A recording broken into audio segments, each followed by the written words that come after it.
SBC Aktualno, podcast kluba slovenskih podjetnikov.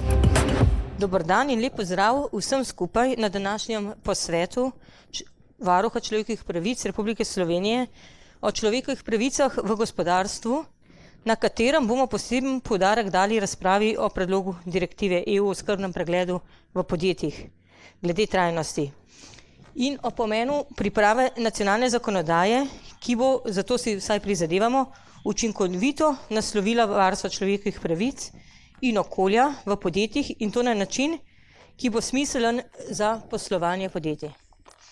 Posvet Varuha človekovih pravic soorganiziramo skupaj s klubom slovenskih podjetnikov in z Društvom za sonaravni razvoj Fokus. Hvala obema za odlično sodelovanje. Cilj posveta je, da ob zaključku vsi udeleženci pridobimo znanje in informacije, ki nam bodo pomagali pri našem nadaljnjem delu in prizadevanjih. Moje ime je Simona Drinik-Bavdak in bom moderirala današnji posvet. Sedaj pa kar dajem v okviru tega uvodnega panela besedo Varuhu človekovih pravic Republike Slovenije, gospodu Petru Svetini. Izvolite. Ja. To ni problema. Dobro jutro in lepo pozdravljeni. Iskrena hvala klubu za gostoljubje. Varuh človekovih pravic Republike Slovenije je tudi nacionalna inštitucija za človekove pravice in po pariških načelih imamo status A in imamo skozi to tudi ne zgolj pristojnost, ampak tudi dolžnost promocije in zagovarjanja človekovih pravic v vseh porah življenja. Človekove pravice so univerzalne in ne razlikujejo med človekovimi pravicami v negospodarstvu ali gospodarstvu. Govorimo o človekovih pravicah in takrat, ko o tem govorimo o dostojanstvu in vrednotah. Tega pa ne moremo izraziti ne v alinejah, ne v številkah, ker vrednostni sistem niso klasične bilance. Zato me veseli, da je to vedno bolj prepoznavno in prihaja v zavedanje predvsem vodstvenih ljudi v gospodarstvu. Prehajamo iz obdobja družbene odgovornosti z vidika donacij v obdobje zavedanja, da je v prvi vrsti človek, da delamo in živimo skupaj, ter da je naša skupna dobrobit in blagostanje odvisno od vsakega posameznika v družbi. Vse bolj je namreč jasno, da spoštovanje in varovanje človekovih pravic in okolja ni zgolj obveza države, temveč tudi odgovornost gospodarstva. Spoštovanje dostojanstva vsakega človeka, ki je udeležen v procesu, je zelo pomembna in ena izmed stvari, ki se jih bomo vodje v času hitrega sveta zagotovo težko navadili, je v trenutnem noveli zakona o delovnih razmerjih pravica do odklopa, tako naših sodelavcev, kot tudi nas. Vedno znova poudarjam, da budimo drug drugemu človek, da naj se v vseh svojih dejanjih zavedamo, da v vesolju nismo sami. Zato sem vesel in ponosen, da v sodelovanju z vsemi tukaj prisotnimi organiziramo prvega v nizu posvetov o spoštovanju človekovih pravic v gospodarstvu. Trdno namreč verjamem, da se bomo poslušali in slišali, da bomo skupaj ustvarjali boljšo in solidarnejšo družbo v zavedanju naše skupne odgovornosti za človeka in okolje. Prav v letošnjem letu mineva 75 let od sprejema splošne deklaracije o človekovih pravicah in zato je današnji dogodek še bolj pomemben. Zato iskrena hvala res vsem, ki ste prepoznali pomembnosti teme in se nam pridružili tako fizično tukaj ali pa nas spremljate preko video prenosa.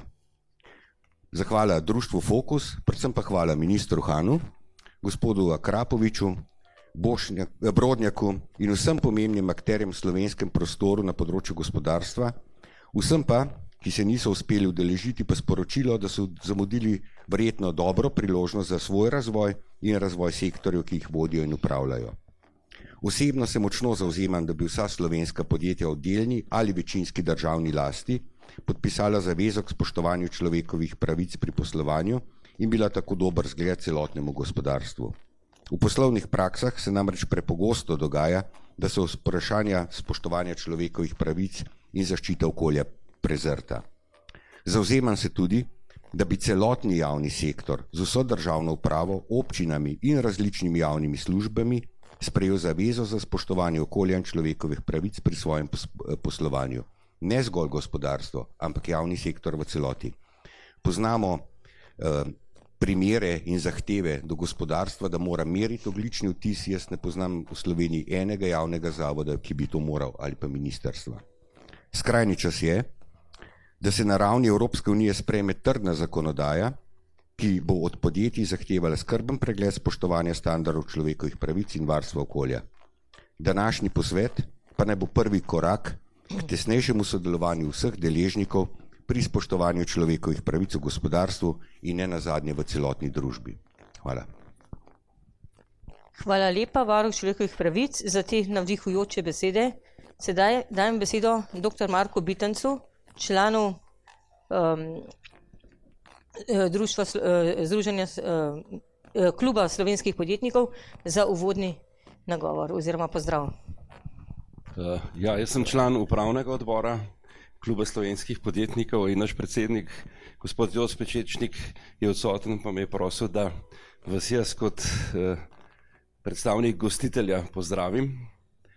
Pomembna tema, mi člani kluba slovenskih podjetnikov, ki smo podjetniki kot lastniki podjetij, ki imamo, mislim, da naša podjetja že kar nekaj 10.000 zaposlenih, vemo, kako je pomembno področje spoštovanja človekovih pravic.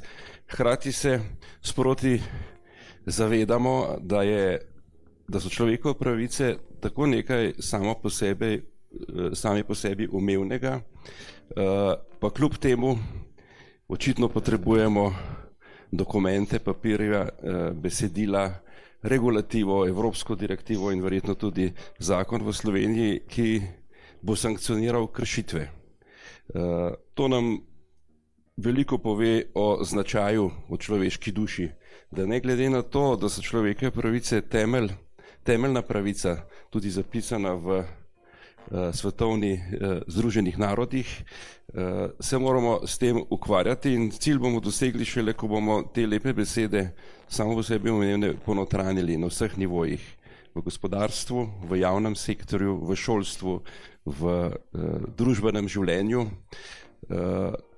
Presenetljivo je, da se v državi ali pa v državah, ki imajo že vrsto let demokratično ureditev, kar pomeni, da našim državam dejansko vlada ljudstvo, saj ljudstvo izbira na neposrednih volitvah svoje predstavnike, ki vodijo državo. Presenetljivo je, da se moramo kljub temu še vedno, ko sami vodimo državo, ukvarjati s človekovimi pravicami. Jaz si želim in verjamem, da bomo sposobni v najkrajšem času vso regulativo, ki piše na evropskem nivoju ali pa ko bo pisala v slovenskem nivoju, ponotranjiti in to ponotranjiti izpričevati vsak dan v vsakem okolju z dejanji. Klub slovenskih podjetnikov je izjemno počaščen, da je varuh človekovih pravic zbral prav našo organizacijo za ta prvi posvet in mi se s tem zavezujemo, da bomo sledili njegovim idejam, njegovim aktivnostim pri borbi, da se človekove pravice v gospodarstvu spravijo tudi v regulativni okvir, da bomo to spremljali in ga podpirali. Hvala vsem, ki ste prišli. Hvala lepa. Naš naslednji govornik pa je minister za gospodarstvo, turizem in šport, gospod Matjaž Han. Veseli nas, da se je odzval na naše vabilo in da bo z nami delil poglede ministrstva glede obravnavane tematike. Izvolite, beseda je vaša. Najprej en lep dober dan. Dovolite mi, da predno se pozdravim in tako naprej, da nam čestitam, vam čestitam v današnjem prazniku, dnevom majstra. Pa mislim, da se treba včasih spomniti malo v zgodovino, kaj so naši veliki možje naredili in mogoče lahko kakšne paralele vlečemo, pa nam bo mogoče lepše. Drugo, zanimiva druščina ali pa same ženske, vidim zelo malo moških, ne vem, kaj to sicer pomeni za človekove pravice, ampak mislim, da je dober. Glede na to, da se pa... Prosim? Ja. Kaj, če bi se malo pomešali? Ja. Ok, glede na to pa, da govorimo danes o človekovih pravicah, pa mislim, da moramo izbirati besede in mi dovolite, da bom pač nekih svojih misli, svojih opažanj in pa tudi to, kar pač na našem ministrstvu moramo narediti, prebral. Zdaj, seveda hvala lepa za organizacijo in za ta posvet in mislim, da je to več, kot sem pričakoval. Naše ministrstvo je seveda vpeto v obravnavo tako imenovane te direktive o skrbnem pogledu v podjetjih glede trajnosti, tukaj se potem vse skupaj navezuje. To bo seveda prineslo kar nekaj novosti za gospodarstvo.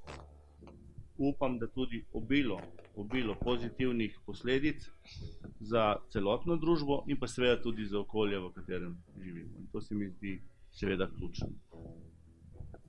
Ravnotežje, gospe in gospodje, med dobrobitjo okolja, gospodarstva, ljudi je vedno, po moje, saj zdaj, odkar sem na tej funkciji, težko na nek način uloviti.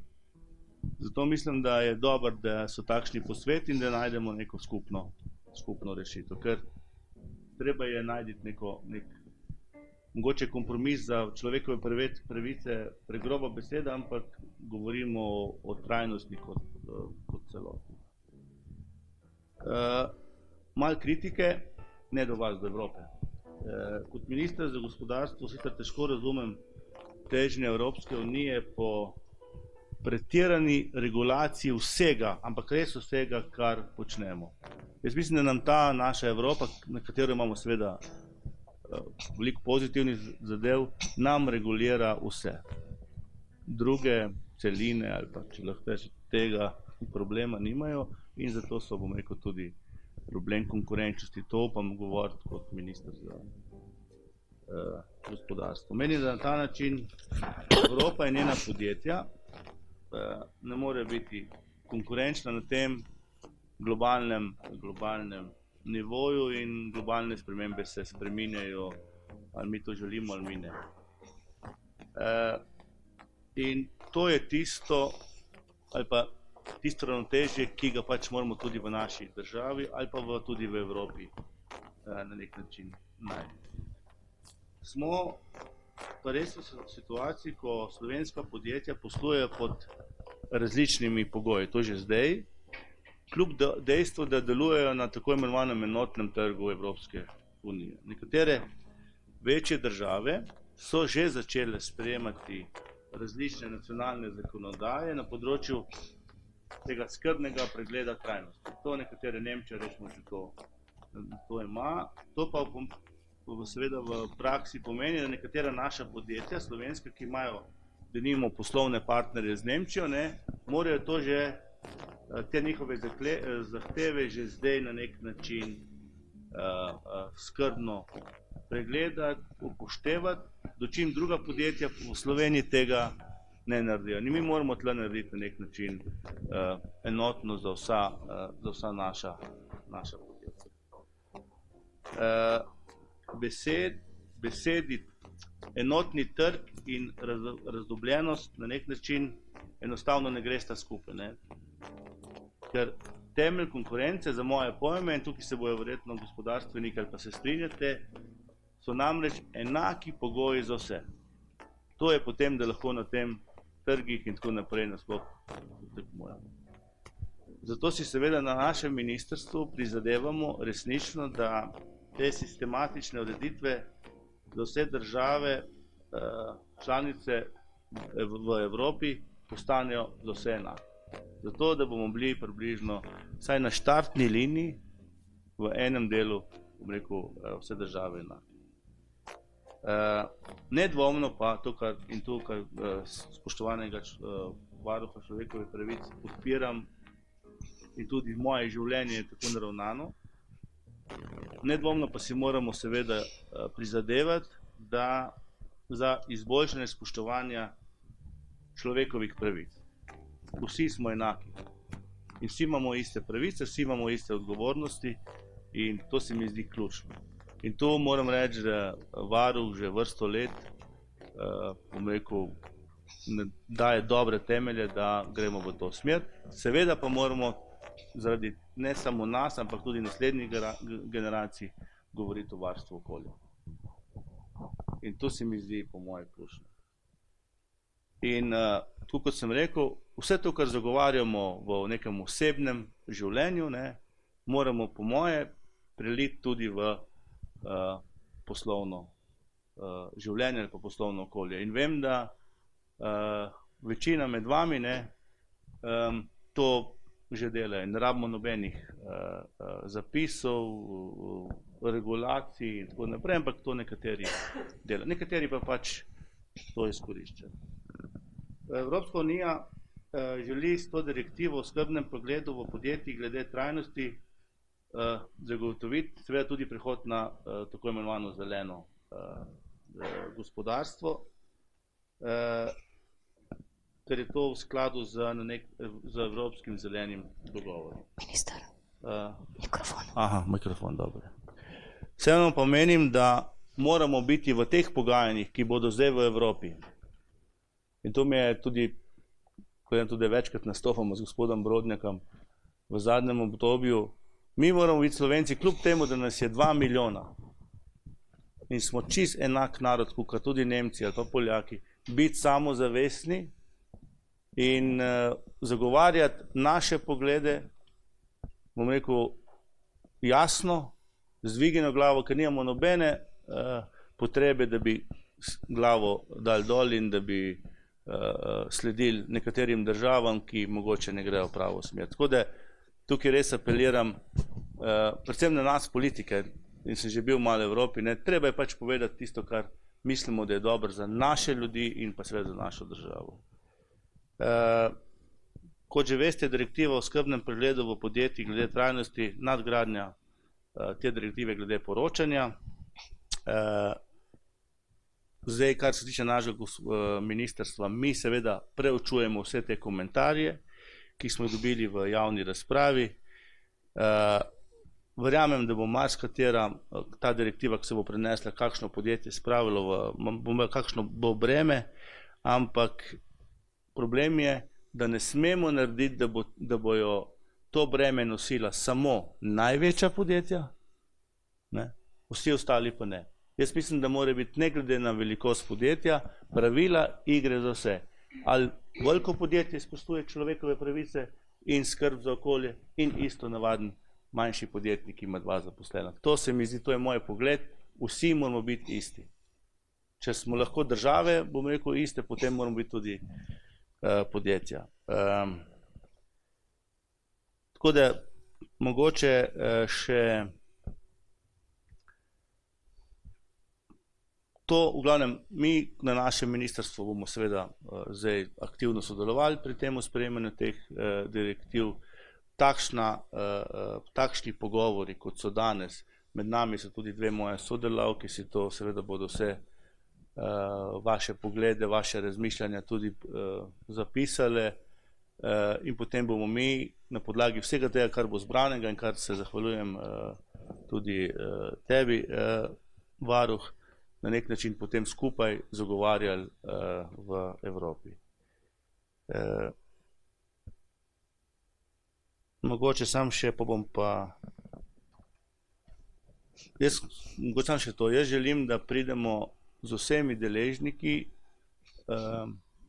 skupaj do enega konsenza, kjer bomo potem na podlagi direktive in na podlagi potem to, kar bomo sprejeli v državnih zakonodaji, da bo to dobro za gospodarstvo.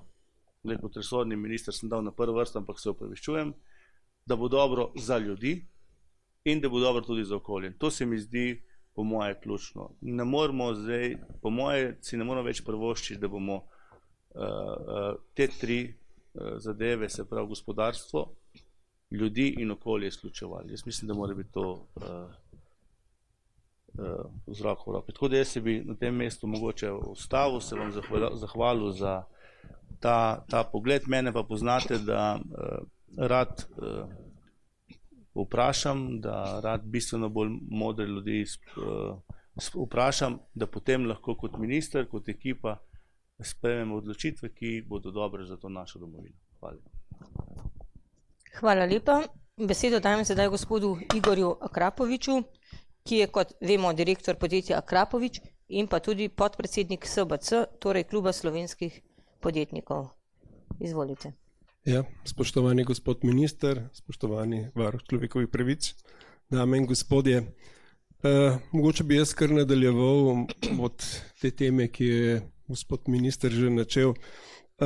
Verjamem, da je ključna stvar, ki jo moramo v podjetjih res spoštovati, so vrednote. In v našem podjetju konkretno imamo vrednote poštenost, delovnost in odnos do soljudi. To gre seveda nekako skupaj, ampak ni pa to enoznačno in enosmerno. Zato dejansko, ko so dobri časi, zadeve kar dobro nekako delujejo, ampak ko prije pa do malo težjih razmer in verjamem, da se nam take razmere tudi bližajo, potem pa se dejansko pojavijo težave v odnosih med zaposlenimi in tudi mogoče med vodstvom in pač ljudmi v podjetju. Jaz moram reči, da sem v eni taki zadevi že priča približno pred 3 leti, ko smo dobili veliko sodelavcev pač iz bivših naših republik, bivše države in so dejansko bili recimo proizvodni odnosi dosti slabi.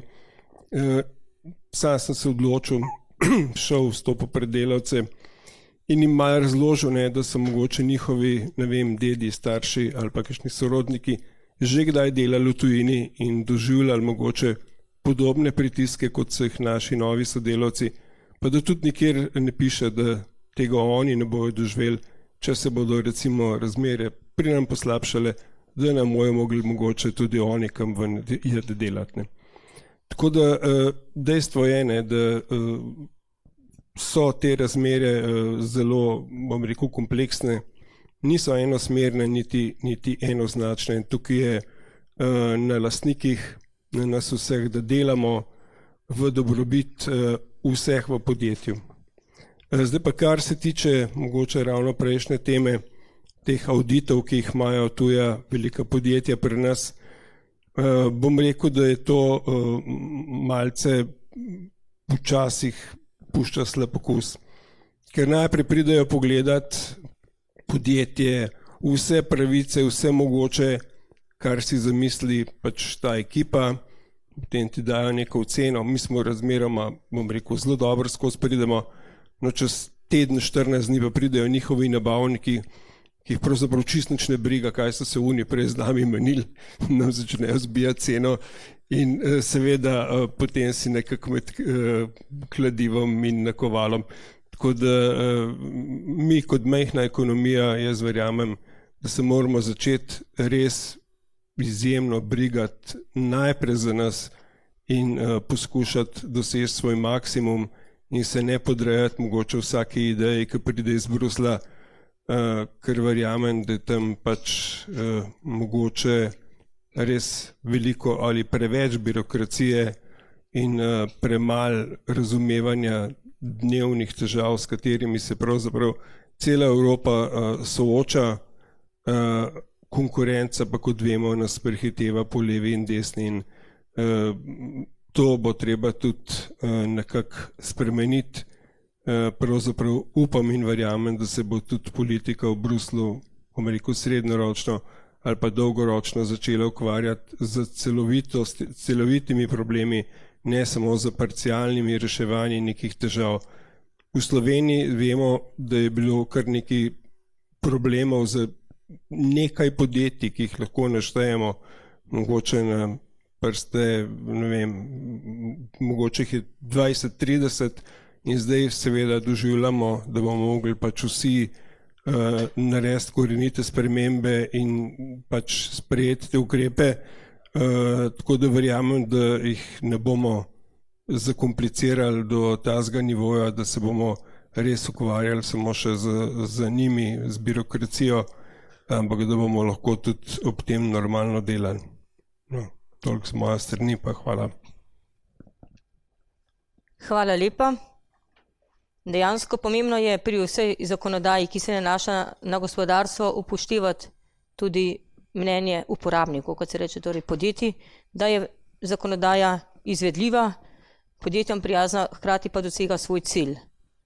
Zdaj dajem besedo naši naslednji predstavnici soorganizatorja, torej Društva Fokus, in to je magister Živi Kavka Gobo. Izvolite. Ja, hvala za besedo, lep pozdrav. Če govorimo o ravnotežju med moškimi in ženskimi, na tej strani je malo drugače kot na tisti, tako da.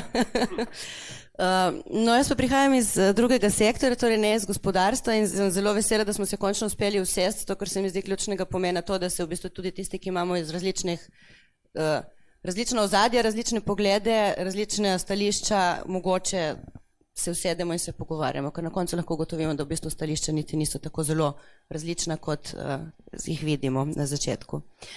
Pa bom začela mogoče z druge strani. Začeli smo govoriti mogoče o konkurenčnosti in o regulaciji. Jaz verjamem, da ne bom se niti spuščala v birokratizacijo Evropske unije, se mi zdi, da zdaj pač ni dan za to.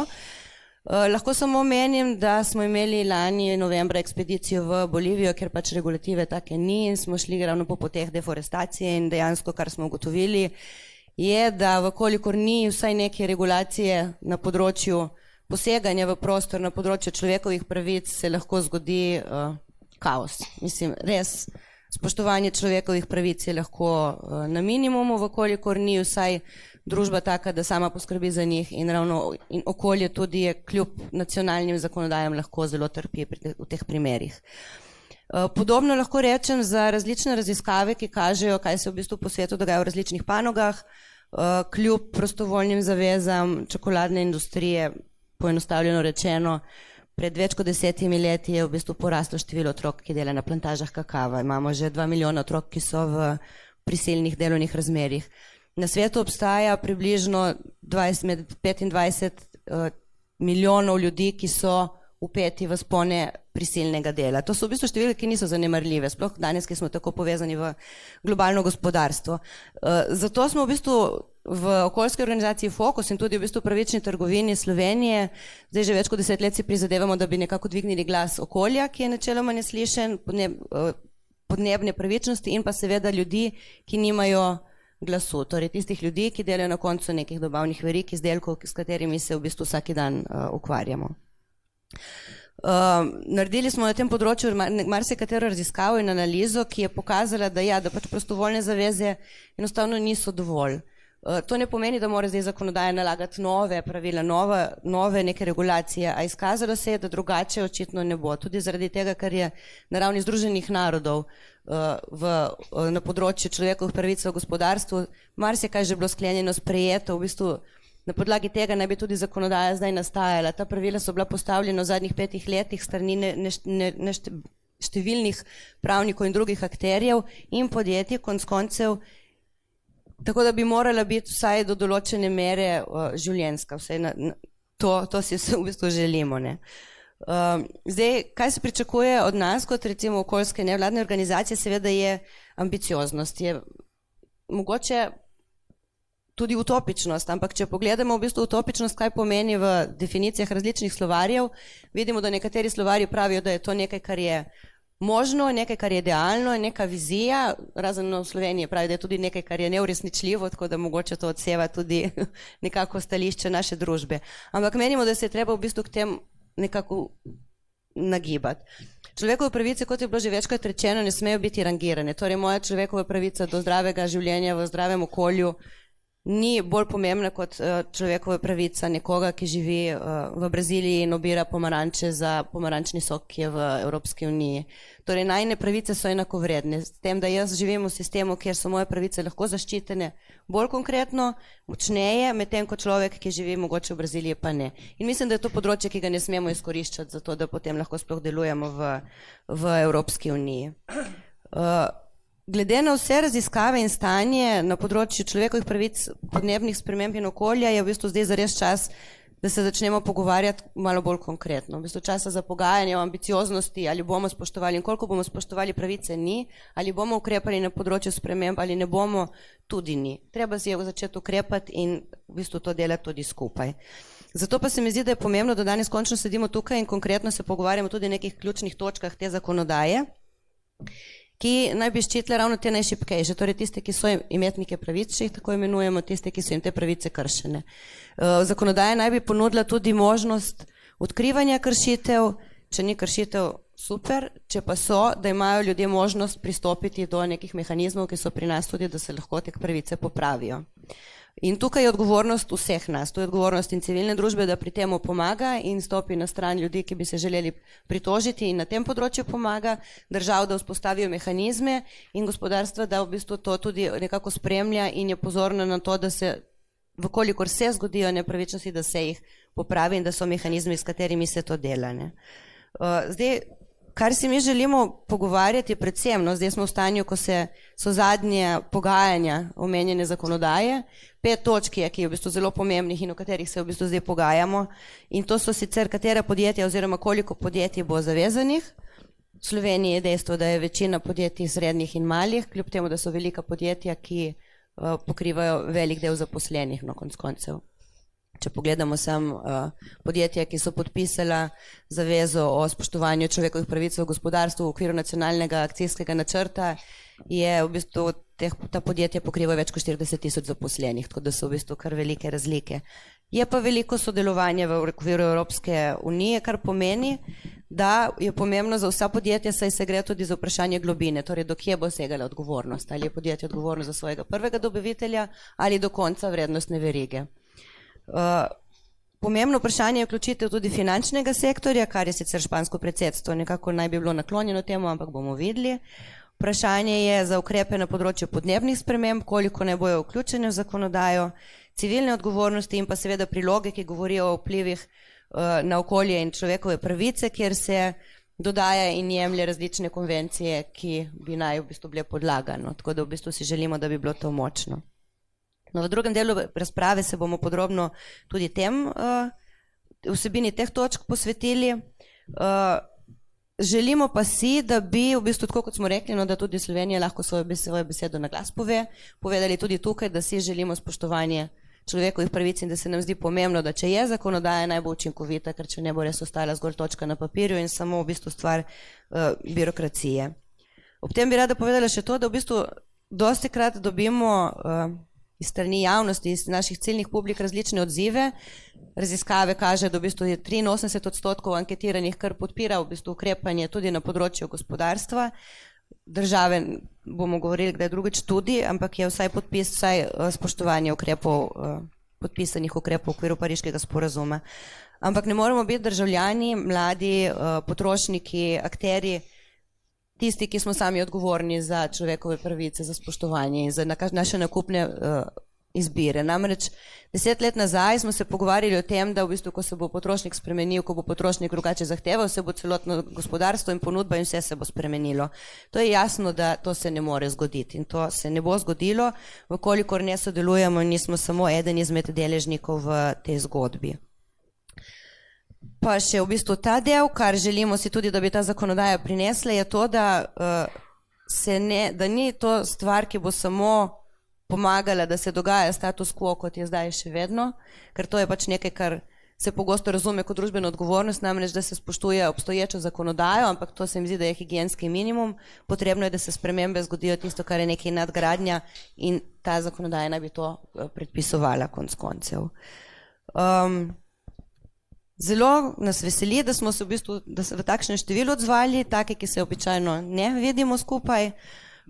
Mislim, da je prav, da se ne oziroma na to, kdo je zdaj, kje sedi, kdo na kateri strani, ampak da se pogovarjamo kot ljudje, ker smo vsi v bistvu na istem svetu, na istem planetu, na isti barki.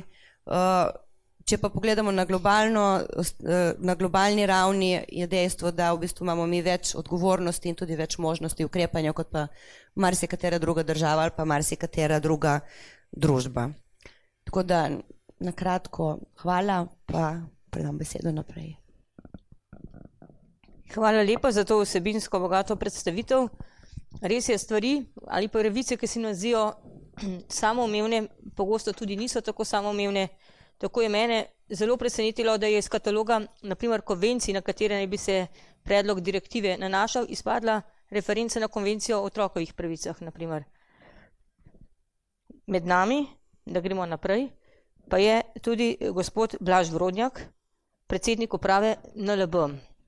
NLB je namreč gotovo primer dobre prakse med podjetji, med gospodarskimi družbami, glede strategij in pristopov za trajnostni razvoj.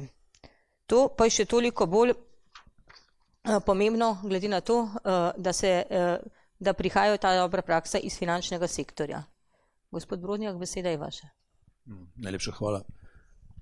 Globalno v primerjavi s slovenskim imamo predsednico republike, predsednico državnega zbora, menedžerko leta, ministrico za zdravje, ministrico za digitalizacijo, ministrico za infrastrukturo in okolje. Da uravnotežimo malo percepcije. Slovenija je seveda v tem vidiku med vzornimi primeri. Tudi še za zunanje zadeve, se repričujem. To so ključna ministrstva, državotvorna ministrstva in vrhovna poveljnica Slovenske vojske.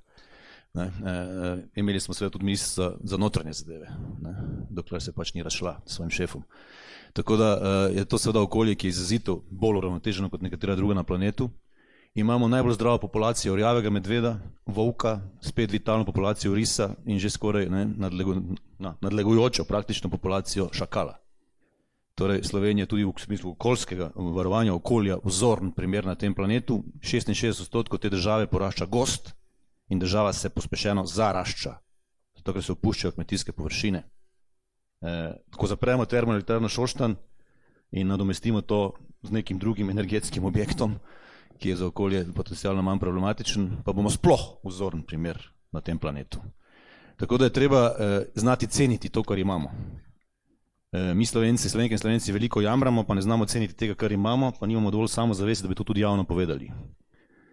Kar nekaj stvari je zelo pomembnih, ko gre za zaščito okolja, kar nekaj stvari je pa zelo pomembnih za zaščito družbe, kot jo poznamo. Seveda se lahko pogovarjamo ves čas o pravicah, ampak se moramo pogovarjati tudi o odgovornostih. Pravice se končajo tam, kjer se pravice nekoga drugega začnejo. In seveda pravice si lahko privoščimo, če smo dovolj odgovorni, zato da smo seveda sam sistem, družbo in okolje pripeljali do točke, ko se o tem lahko sploh pogovarjamo. Pravice so privilegij razvitih družb. Zato, ker seveda imamo socialno državo, ker smo solidarni, ker si lahko pomagamo. Dokler ne pridemo do dovolj visoke stopnje tega razvoja, si tega ne moremo privoščiti, sploh v javnem diskurzu, kaj šele, da to realno živimo. Slovenija ima socialno državo zapisano v ustavo. Koliko držav na svetu ima to zapisano v ustavo? Dajmo biti realni, ko se o tem pogovarjamo. Centralnoevropska, srednjeevropska gospodarstva, načeloma tudi vodilna evropska, zahodna evropska gospodarstva, so tako imena bankocentrična gospodarstva. To pomeni, da večino financiranja zagotavljajo razvoja gospodarstva, tako investicijskih, nekih dolgoročnih vlaganj v opremo, seveda v stroje, v pogone, kot tudi seveda financiranje obratnega kapitala zagotavljajo banke, nekapitalski trgi. Zato so seveda izjemno pomembna vodila bank pri tem, kako se gospodarstvo usmerja. In v zadnjem času, v zadnjih nekaj letih, so banke dejansko postale na nek način gonilna sila trajnostnega razvoja, zato ker so začele v svojih aktivnostih, svojih strategijah in potem operativnih izvedbah teh strategij trajnostne cilje postavljati na prvo mesto.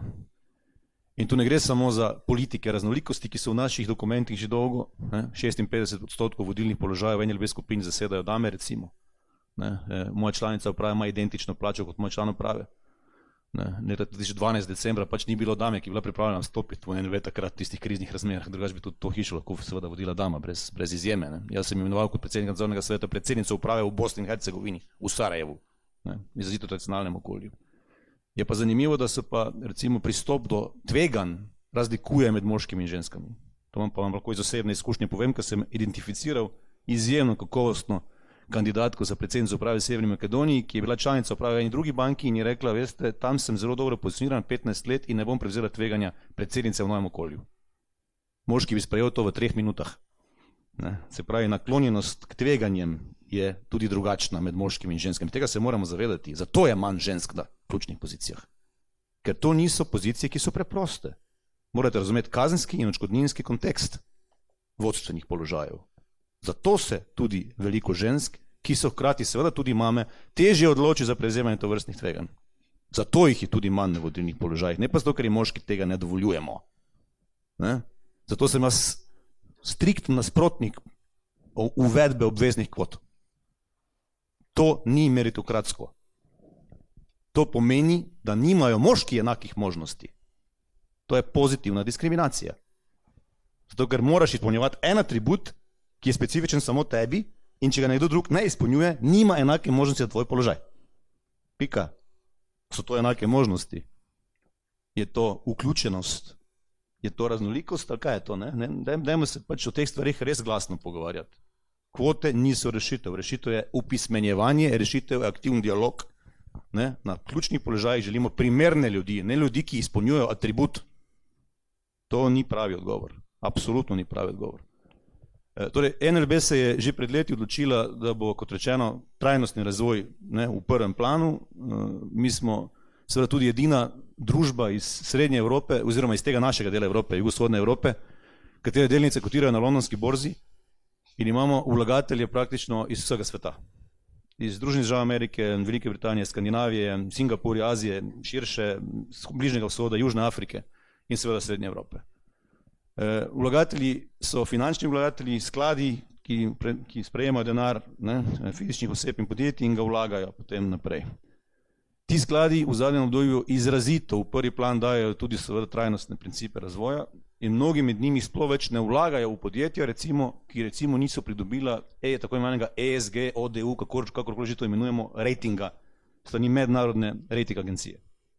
Se pravi, mi smo kot NLB prva banka v regiji, ki je pridobila tako imenovani ESG rating, strani Sustainalytics agencije, ki to pač pripravlja. In verjemite, pregledajo te praktično od skrajnega levega konca do skrajnega desnega konca in tu gre za vse možne seveda pristope trajnostnega razvoja, ne samo okoljevarstvene teme, kjer smo se zavezali, da ne bomo financirali na premogu slonečih tehnologij že pred leti, tudi ne filtre na dimnikih, ampak bomo seveda financirali projekte, kjer se zmanjšuje poraba energije in projekte, kjer se energijo proizvaja z obnovljivimi viri. Do tega, da pogledajo seveda tudi payment gap, se pravi razlike v prejemkih med spoli, do tega, kako kakovostno se upravlja hišo, kdo so tisti, ki sedijo v nadzornih svetih, kdo so tisti, ki sedijo v upravah, so to res neodvisni umi z dovolj strokovnimi kompetencami, do tega, kako lasten ogljični odtis meriš, se pravi, mi merimo lasten ogljični odtis, mi nabavljamo elektriko samo še iz obnovljivih virov pri dobaviteljih, zmanjšali smo porabo papirja za 56% ali več v zadnjih nekaj letih, se pravi z digitalizacijo in tako naprej. Naši kolegi sadijo drevesa po vsej regiji, podpiramo dogodke, ki so na temo trajnostnega razvoja, okoljevarstvene teme in vse ostalo. In seveda pa je to izziv, če to počnejo samo javne delniške družbe in če to počnejo samo banke. Tista stvar, ki zdaj seveda se tiče širšega gospodarskega okolja, je, da bodo banke to zahtevale od svojih strank. Se pravi, naše stranke bodo morale, če bodo želeli pridobiti posojila v bodoče v bankocentričnem gospodarskem modelu, ravno tako meriti svoje emisije, ravno tako si postaviti ambiciozne cilje za zmanjševanje teh emisij, ravno tako spoštovati osnovne principe vključenosti, raznolikosti, enakosti prejemkov in tako naprej, če bodo želeli sploh kandidirati za posojila. Se pravi, banke bodo dejansko gonilo v bankocentričnem gospodarskem modelu, kako se bomo vsi skupaj kot gospodarstvo in družba vedli. In zdaj bom tu zaključil. Kar nam pa izrazito skrbi, pa je seveda, da nam pa države, ne gospodarstvo, vodijo ljudje, ki se ničesar od tega ne držijo. Ampak ničesar. Ti lahko nekoga odsloviš, zakaj? Mislim, to je farsa. To, kar se dogaja v zadnjem obdobju, je farsa. Tudi demokracija ima svoje omejitve. 7 ministrstev in začasno celo vlado vodijo ljudje, ki niso bili izvoljeni za to. 4 ministrstva sta v rokah ljudi, ki smo jim kot narod pokazali vrata. Vrata. Predsednik vlade je potrudno nekdo, ki je komaj prešel čez prag teh vrat. Se pravi, se moramo tudi vprašati o odgovornosti, ne samo o pravicah. Kdo ima pravico voditi narod? Na kak način smo prišli do te točke, da vodi narod? Ali smo narod, ali imamo potem nek družbeni dogovor o tem, kako nam bo nekdo upravljal ta narod, ali nimamo? Ker smo bili izigrani ravno kar. Ali imamo volilni sistem za nič, ali nam pa gledajo obraz in nam lažejo. In to pa več ni hec. Kako ne zaupamo takim ljudem, kako se ne mi ukvarjamo, da bomo mi čisti, higienični, kompetentni, ne vem kaj vse, ko pa se nam to dogaja. In se potem sprejemajo ukrepi, ki jih sprejemajo taki ljudje, ki jim nismo dali mandata, ki seveda krnijo konkurenčno sposobnost gospodarstva, ki krni sposobnost ustvarjanja blagostanja, s katerim lahko naslavljamo pravice. Ljudje mi lahko imamo večji obseg pravic, samo če več ustvarimo. Na trajnostni način. No, zdaj bom pa zaključil res. Trajnostni način pa pomeni ljudje, da bomo mogoče celo malo manj čokolade jedli, ne samo spraševali, kdo je tam pobral. Ne? Bomo jedli suhe krhlje iz Kozjanskega po zimi, ne pa goji jagode iz Peruja. Ne? To je pa trajnost, lokalna samopreskrba in potem pa nastopi drug vidik trajnostni, ne? Papeški, ne? Mi ne bomo več ruskega plina uvažali, bomo pač norveškega, ne? Greenwashing, Norvežani si vozijo Tesle, pa nam pridigajo v okolju, prodajo nam pa plin pa nafto, celemu svetu, ne? Spet eno od tegov, verjeti treba, vsi moramo več, ne, verjeti, da to, kar ljudje počnejo, je avtentično in iskreno, ne pa da nas nategujejo nas, ne. Nategujejo nas na veliko. Ti isti, ki trdijo, da so zeleni, nam prodajajo to. Ne. To je dejstvo, tega se moramo zavedati. Ne nuklearni energiji, ne, izključno električna mobilnost, vse to je fizikalno nemogoče izvedljivo, če se radikalno ne spremeni naš način življenja. Moja babica ni imela mobilnega telefona, ni imela računalnika in je jedla samo, kar si je doma sama pridelala. To je trajnost, če se želimo resno te teme lotiti. Ne? Samo nisem pripričan, da smo se pripravljeni tako na ta način lotiti. Spremeniti radikalno način življenja. Konec konzumerizmu. Zavezan sem se pred 5 leti odločil, da ne kupim nič, kar res ne rabim. Zdaj pa to je že muka, ne? Ker za mojo soprogo doma je že to problem, ne? Z otroki tudi. Ne? Ampak če ne bomo vsi tega naredili na ta način, kolektivno, na planetarni ravni, pa bo to težko, ker imamo države še na tem planetu, ki še hrepenijo po takem blagostanju, kot ga imamo mi in bodo se še nekaj desetletij hrepenele in se bo zato tam z ogljičnim odtisom ukvarjalo zelo, zelo malo. Evropa se bo pa seveda izrazito in s tem se moramo mi vprašati, kakšno usodo bomo na tem planetarnem kontekstu doživeli. Evropsko gospodarstvo je pred 15 leti bilo večje od gospodarstva Združenih držav Amerike, danes je tretjino manjše. Družba starih razvajenih ljudi s preveč dopusta in premalo otroki. V Sloveniji lani rojenih 17.400 otrok, umrlo 22.500 ljudi. 7.000 ljudi več se je upokojilo, kot je pričelo delati. Razliko zapiramo za priseljevanjem. Zdaj pa res zaključujem, smo pripravljeni, da bo v Retečah pri Škofji Loki na mesto po goveji juhi dišalo po kariju. V Slovenijo se bo priselilo 250.000 ljudi. Hvala. Hvala lepa za te tudi zelo zanimive iztočnice za nadaljno razpravo. Vsi sogovorniki so dali vsaki svojega vidika res veliko različnih pogledov. Odpiram razpravo. Želim si, da bi sploh predstavniki gospodarstva delili z nami svoje poglede, tudi dobre prakse. Vsi drugi pa, da podate morda stališča z strani institucij, kjer delate, oziroma stališča organizacij. Izvolite.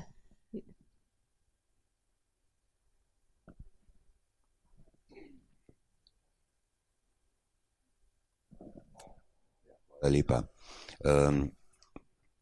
Jaz sem še enkrat bom izrazil tisto zadovoljstvo, ki sem ga na začetku, da v bistvu smo tudi inštitucija Varuha človekovih pravic zbrali to energijo pa voljo, da smo to vsebino vrgli v slovenski prostor in da smo se tukaj usedli ljudje, ki, kot je rekel gospod Brodnjak, pa predvsem vi ste rekli, ne, da se ne srečujemo in zdaj smo vsi slišali v bistvu lahko, da govorimo čisto različne jezike in da se v bistvu govorimo o različnih stvarih.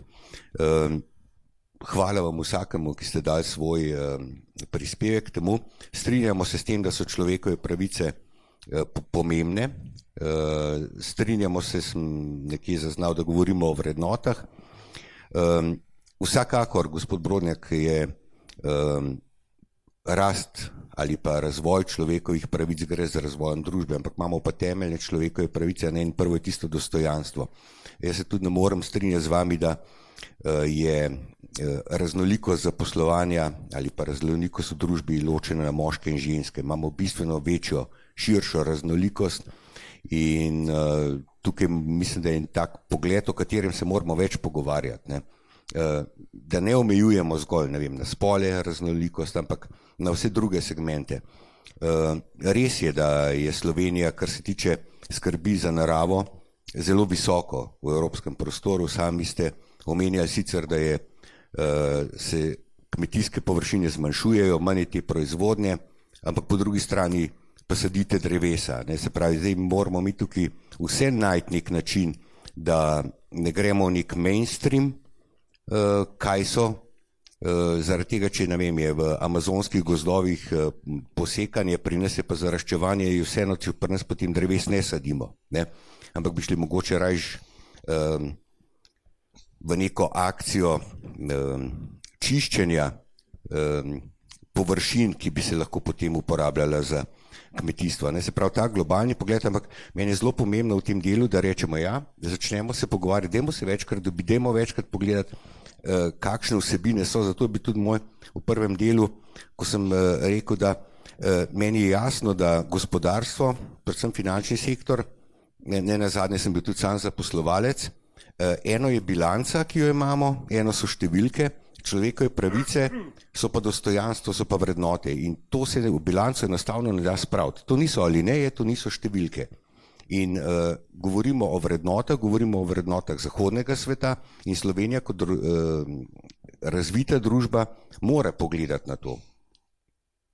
Ampak se pa strinjam z vami, da pa najprej bomo pa morali začeti razmišljati o tem, a bomo res čokolado jedli, ne? Ampak vseeno ima tisti otrok tam nekje pravice, tako kot otrok pri nas. In to mora biti tisto zavedanje. Ne dolžnost, ampak ta pravica. Govorimo o teh osnovnih, temeljnih človekovih pravicah, o temeljni listini o človekovih pravicah. Hvala lepa. Malo smo že na tesno s časom za prvi odmor, pa vendarle bi vzeli morda dva komentarja. Kar dvignete roko. Izvolite, Eva Tomič.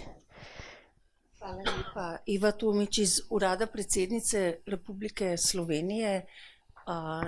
Nisem se mogla ne odzvati na nekatere polemične misli. Jaz opažam pač v svojem okolju, da se ženske res redkeje odločajo recimo za mednarodna sodniška mesta. To me zelo dolg časa begal, zakaj je temu tako. In potem sem v pogovorih z enimi in drugimi ljudmi, ki so skozi te procese šli, ugotovila, da ženska najprej pomisli na družino in kako se bo njena družina zdaj prilagodila temu okolju v tujini. Zdaj seveda posplošujem, so izjeme, ampak moški pa rečejo, ja, temu sem pa jaz skozi, gremo to in družina se pol prilagodi. Zdaj sem zelo karikirano povedala, ampak hočem reči, da to, kar vi imenujete, da ženske ne znamo prevzemati tveganj, izvira iz družbenih vlog, ki jih imamo, ne zdaj iz neke genetske predeterminiranosti. In to je to, o čem se pogovarjamo, da ko govorimo o kvotah, ne govorimo o tem, da mora zdaj slabša ženska biti izbrana na neko pozicijo napram boljšemu moškemu. Govorimo o tem, da če sta kandidata enako kompetentna in če imamo premalo žensk v, ne vem, podjetju, v instituciji, izberimo žensko. Ampak govorimo o enakih kompetencah. Sam tako se hotela pojasniti. Predsednica bo vodila delegacijo na 28. kopu, ki se bo začel čez par tednov. Ena od slovenskih prioritet tam je tudi vključevanje razumevanja človekovih pravic v boj zoper podnebne spremembe, ker pravica do zdravega in čistega okolja je človekova pravica, pravica do čistega zraka, pravica do vode, ki jo imamo v ustavi zapisano.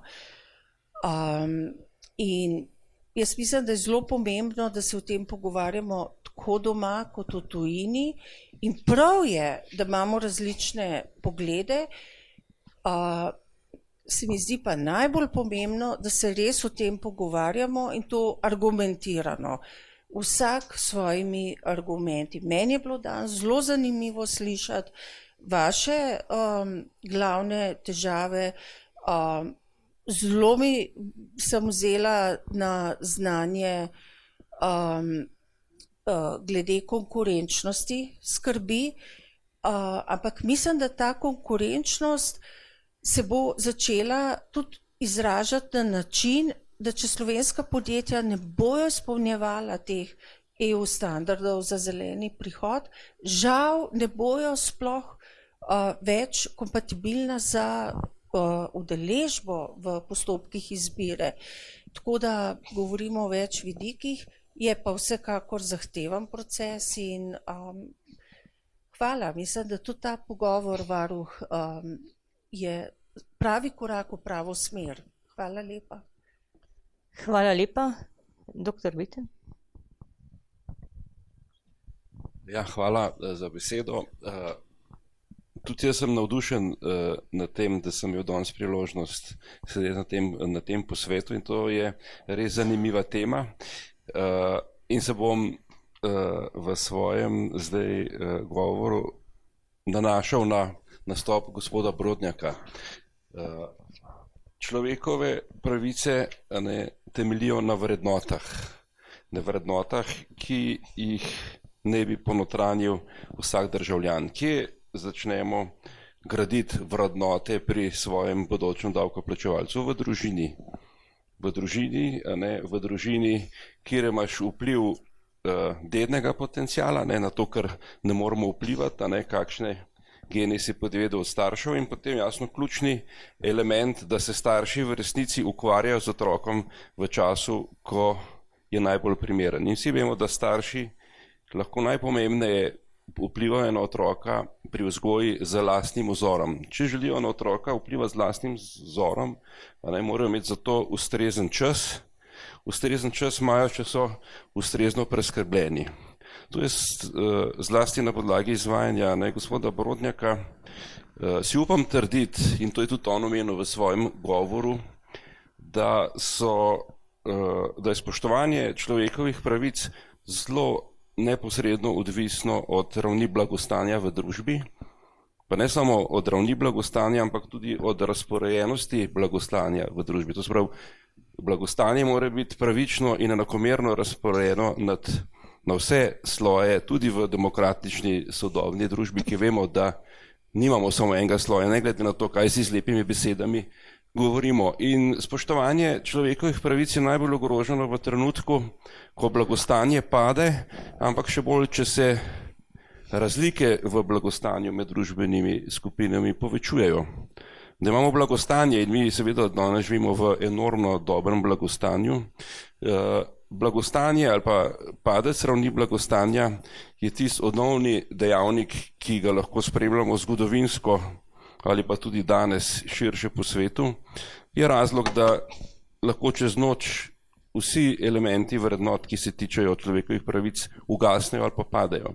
Zato je pomembno, to, kar nam je gospod Brodnjak povedal, da če že mi želimo govoriti o človekovih pravicah, mora družba skrbeti za to, da je blagostanje v družbi čim večje in da je čim bolj enako prerazporejeno. In če želimo to doseči, seveda mora država zagotavljati ne blagostanje, ampak primerna okolja za razvoj in za tiste, ki ustvarjajo dodano vrednost v družbi, to se pravi za podjetnike, ki morajo zagotavljati na prvem mestu dobičkonosnost in na drugem mestu visoke plače. Mi v Sloveniji smo v obdobju potem, ko smo vstopili v Evropsko unijo, seveda zaradi raznih politik, ne bom govoril niti levih, niti desnih, ampak raznih politik, praktično utopili širok srednji razred. Srednji razred mora biti širok, srednji razred zagotavlja porabo, kot nam je gospod Brodnjak povedal, zagotavlja polnjenje proračuna z DDV-jem in podjetja morajo biti dobičkonosna, kajti davek na dobiček je drugi del prihodkov v proračun, ki zagotavlja to blagostanje. Mi v Sloveniji še vedno živimo v nekem okolju, ko je govoriti, da je nekdo dobičkonosen, skoraj kriminalizirana beseda, kar ni res. Mi seveda imamo zapisano socialno državo kot ustavno pravico vsakega posameznika. Zdaj to ustavno pravico lahko izpolnjuješ in mi jo ne izpolnjujemo na ta drugi način, ampak na dva načina. Da proračunska sredstva zagotavljaš za primernem okolju v državi, kjer proračun polnimo z DDV-jem in z davki na dobiček, ali pa na drug način, da jo moraš zagotavljati s tem, da najemaš kredite drage ali poceni. Če to socialno državo zagotavljamo na ta drug način, počasi postajamo sužnji mednarodnega kapitala. Če želimo biti in ohraniti to, kar smo dosegli, da smo samostojna, suverena država z relativno visoko ravnjo blagostanja, potem bomo zagotavljati pogoje, da bomo socialna država na podlagi lastnega dela. In se spet vračam na gospoda Borodnjaka, če želimo to doseči, da ne bomo socialna država zaradi kreditov, ampak zaradi lastnega znanja in lastne požrtvovalnosti, potem moramo tudi tako prosvetliti volilno telo, da bo vsake 4 leta na rednih volitvah volilo za vodstvene funkcije v državi take ljudi, ki bodo dali ali pa zagotavljali veliko verjetnost, da bomo ostali socialna država na lasten račun, ne pa na račun tega, da bomo plačevali drage obresti za kredite. Tako da jaz pozdravljam ta in se moramo zavedati, da človekove pravice so vedno na visokem nivoju, ko je blagostanje visoko. Če pride revščina ali pa konflikti, potem čez noč človekove pravice ugasnejo in nam nobena evropska direktiva ali pa lastna zakonodaja ne more pomagati. Hvala lepa. S tem res na kratko, ker bi s tem zaključili ta prvi del, bo pa še veliko časa za razpravo v drugem delu. Izvolite. Ja. Ker moram iti. Kompetentni ljudje ne potrebujejo kvot. Kompetentni ljudje ne potrebujejo kvot. Na kraj pameti mi ne pade, da ne bi imel dame. Sem omenil predsednico uprave Sarajevo, članico, mestnico predsednice uprave Banja Luki, kandidatka za predsednico uprave v Severni Makedoniji, zelo tradicionalne družbe. Takoj, brez kakšnega pomisleka imenujem damo. Ampak kompetentni ljudje ne potrebujejo kvot, kar pomeni potrebujejo kompetentne ljudi, zato ker so zaključili s tem. Družbene podsisteme nam vodijo voditi kompetentni ljudje in ti bodo poskrbeli, da kvote ne bodo potrebne. Podjetja nam morajo voditi kompetentni ljudje in ti bodo poskrbeli, da nam kvote ne bodo potrebne. Sicer je pa Slovenija druga najbolj egalitarna družba na planetu po Ginievem koeficientu. Potrebujemo samo 3 mikroprijeme, da bomo malo konkurenčnejši in mi znamo redistribuirati premoženje zelo kvalitetno. Slovenske plače so najbolj obdavčene na svetu, najvišje, najbolj na svetu. Tem se vzame največ na svetu in se to razdeli v socialno državo. Hvala lepa. SBC aktualno, podcast kluba slovenskih podjetnikov.